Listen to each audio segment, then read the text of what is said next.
अस्सलामुअलैकुम, स्वागत है आपका स्मार्ट किचन में। तो आज हमारे किचन में बनने वाली है आम की लौंजी। तो यहाँ पर हमने 1 किलो कच्चे आम ले लिए हैं। तो पहले हम आम को छील कर काट लेंगे। आम का ये टॉप हिस्सा इस तरह हटा देंगे और इसे छील लेंगे।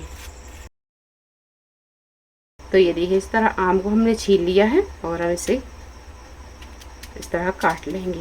आम के इस तरह पतले पतले पीस करने के बाद में और बस इसके अब हम छोटे छोटे पीस कर लेंगे। और बस इसी तरह छोटे छोटे पीस हम सारे आम के कर लेंगे। तो ये आम हमने काट लिए हैं और गैस पर रख ली है एक बड़ी सी कढ़ाई। 1 चम्मच के करीब डालेंगे इसमें ऑयल। और तेल जब हल्का सा गर्म हो जाए तो इसमें हम 4 से 5 हरी इलायची डाल देंगे। आधा टीस्पून जीरा। हल्का सा तड़काने के बाद में अब इसमें डाल देंगे 1 चम्मच हल्दी पाउडर। ये बारीक कटे हुए आम डाल देंगे। फिर से करेंगे इसे मिक्स। आधा चम्मच लाल मिर्च पाउडर, 2 पिंच के करीब नमक और आधा कप डालेंगे इसमें पानी। मिक्स कर लेंगे सारी चीज़ों को। अब इसे ढाकेंगे और तब तक पकाएंगे जब तक कि आम अच्छे से गल नहीं जाते।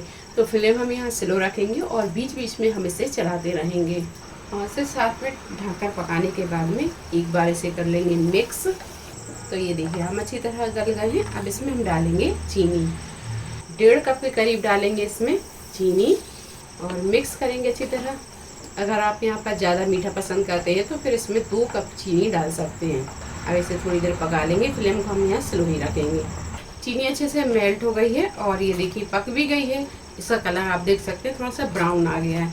तो इसे हमने थोड़ी थोड़ी देर में इस तरह चलाते हुए पका लिया है। अब इसमें ये काजू और बादाम डाल देंगे और 4 से 5 मिनट और पका लेंगे इसे।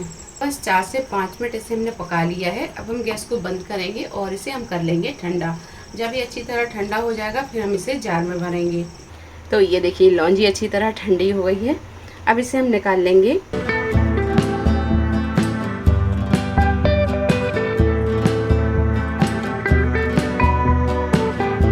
आम की मीठी लौंजी बनकर तैयार है। आप इसे पूरी पराठे के साथ खाएं या फिर दाल चावल के साथ। ये बहुत मज़े की लगती है गर्मियों में। तो इस गर्मी आप इस लौंजी को ज़रूर बनाएं।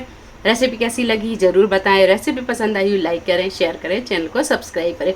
तो मिलते हैं एक नई रेसिपी के साथ। तब तक आप अपना ख्याल रखें। अल्लाह हाफिज़।